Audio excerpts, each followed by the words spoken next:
Good afternoon and welcome to this edition of KTN News Desk. Thank you for choosing to begin the week with us. My name is Edith Kimani. That's right, and indeed we're beginning the week. My name is Boni Tunya and this is KTN News Desk, where news is brought to you as it happens.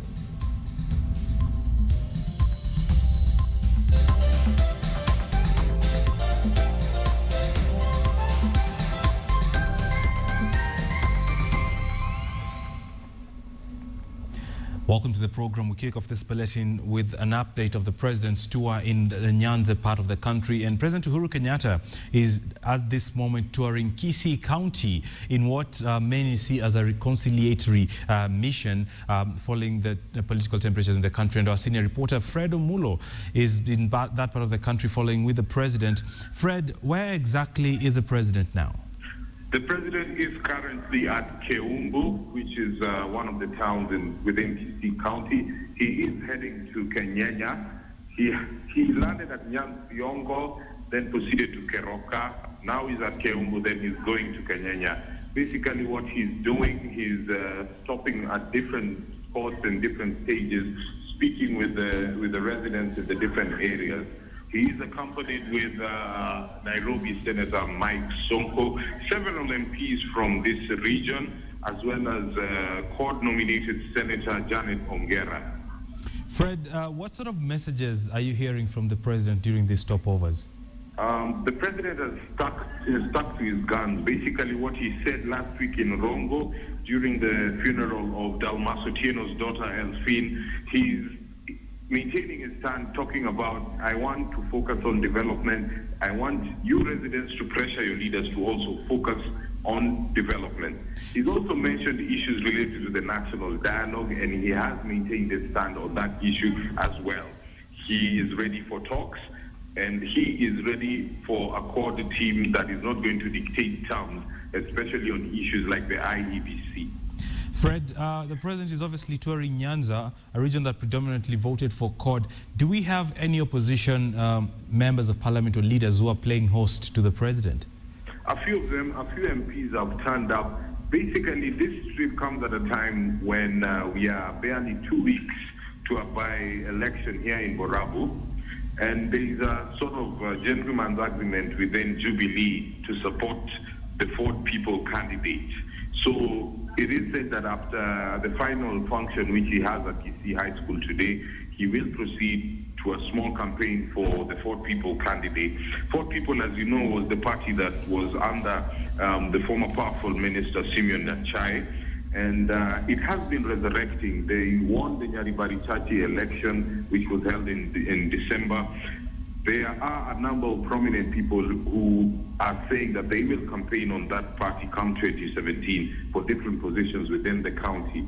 And it is said that after the main event here at Kisii High School, which is marking 80 years, the president will then proceed for a small campaign. All right, Fred Omulo, many thanks for that update. The president is indeed touring Kisii County, and we'll be giving you more details about that particular tour in our subsequent bulletins. Edith? Well, back in Nairobi, a middle-aged man this morning chained himself at the monument of former freedom fighter Dedan Kimathi, and that's along Kimathi Street in Nairobi's Central Business District, and he demanded audience with Nairobi Senator Mike Sonko.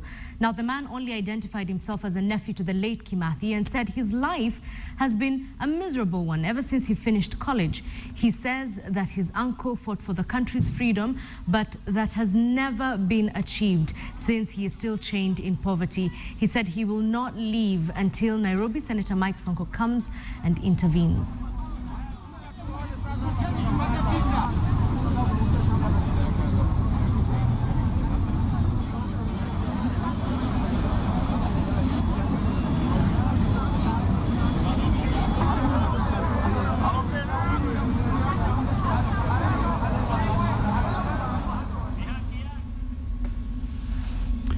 Leadership of this country cannot be left to politicians alone. This was a strong message passed by religious and ethnic leaders during the launch of the Pamoja Conference at Safari Park Hotel in Nairobi. The conference is a culmination of an interethnic dialogue session conducted by the National Council of Churches of Kenya for a period of 6 years now. The three-day Safari Park conference will see the launch of the county-level integration conferences. The leaders have also vowed to coordinate the national dialogue. To put everybody on board, irrespective of whether you are in the opposition or in the government. That is our idea. The idea is to put everybody on board and to have a meaningful dialogue. We believe, as NCCK and religious leaders, that national cohesion is really a responsibility of community leaders coming together and processing their issues and finding a way to work together. As religious leaders, as you have been told, we've brought Kenyans together. You all remember very well that this nation went down in 2007 and early 2008. Ever since, we have not had disintegration as we had those years. We are all working together with the NCCK as elders, and we want to form something which can help Kenya to come together. We as elders of Kenya, of various communities. Chief Justice Dr. Willy Mutunga is challenging the judiciary to develop what he terms as indigenous jurisprudence to fit the country's needs. Now, the Chief Justice says while the country relies on theory of law from Commonwealth, the judiciary needs to avoid mechanistic approaches to precedent. He was speaking during the opening of an international conference on the interpretation and shaping of transformative constitution. Now, the conference brings together judges and scholars from, among other countries, India, Tanzania, Germany, Hong Kong, South Africa, Canada, and the United Kingdom. The need to develop new, not only highly competent, but also indigenous jurisprudence. And I link this last adjective to the Constitution's value of patriotism. I conceive that it requires the judge to develop the law in a way that responds to the needs of the people and to the national interests.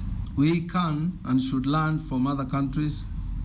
My concern when I emphasize indigenous is simply that we should grow our jurisprudence out of our own needs without unthinking deference to that of other jurisdictions and courts, however distinguished.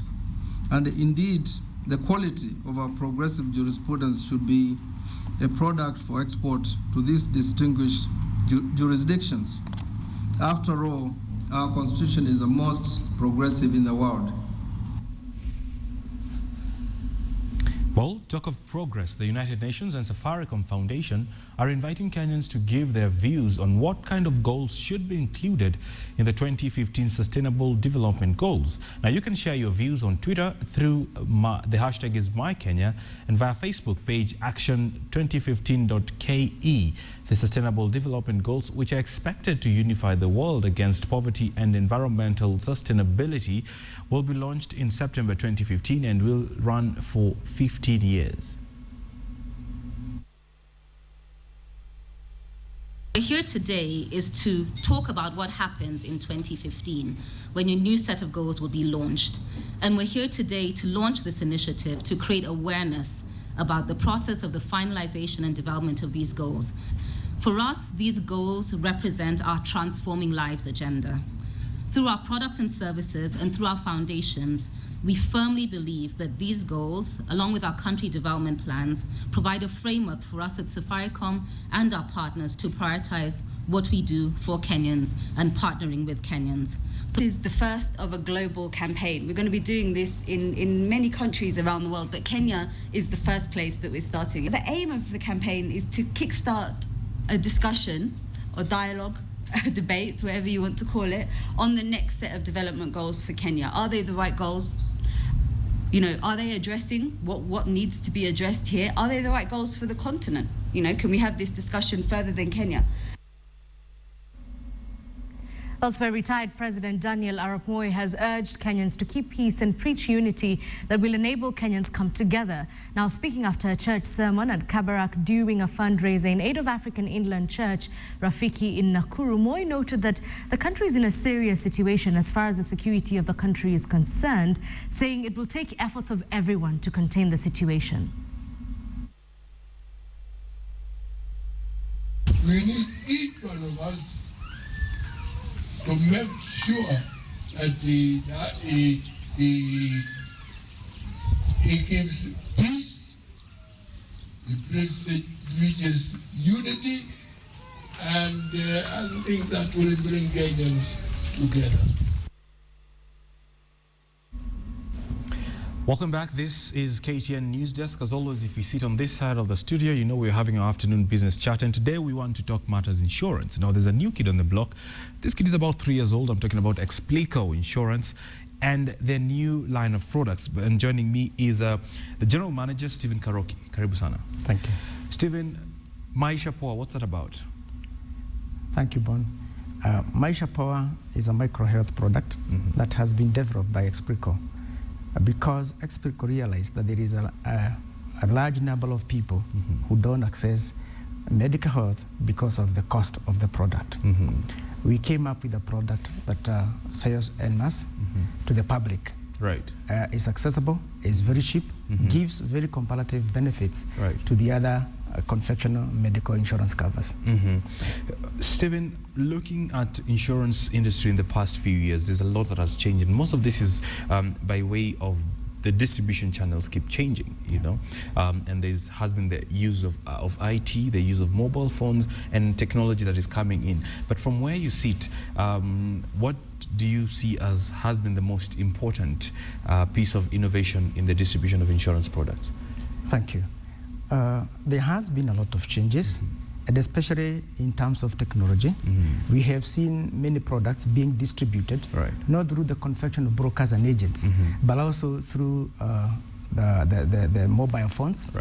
We have seen a lot from the market, and now you can be able to sell products and to buy products as a consumer through the telephone.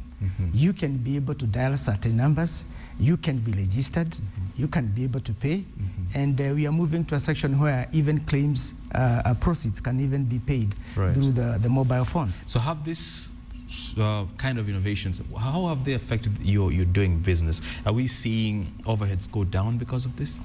Yeah, overheads are going down, but more so in terms of the margins. When you look at it, an SMS is very cheap, it's very convenient because you can buy and sell at any point. And at the end of the day, the human capital is not so much involved. So basically what you find is that the cost margin per unit of sale is going down. Are you happy with the kind of insurance penetration we have right now, and especially in the area of health?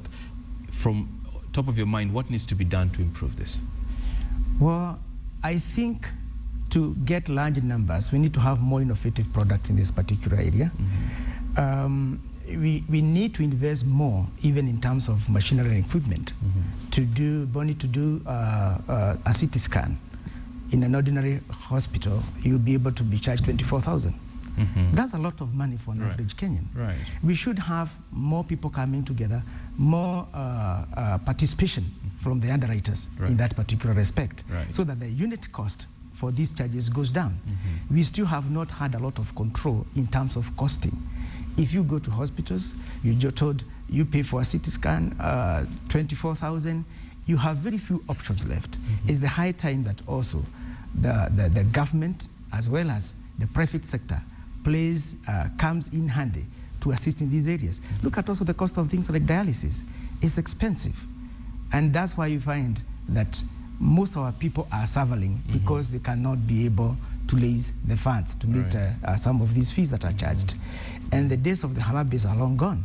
It's a high time now our government and our private sector partner together, like we are trying to do in insurance, to make people access more of medical health in this country. So from where you sit, government needs to do something to be able to sort this. Yes, you remember we even had this thing of bring Jack home and the rest of it. It shows that there are gaps, and the private sector must come in strongly.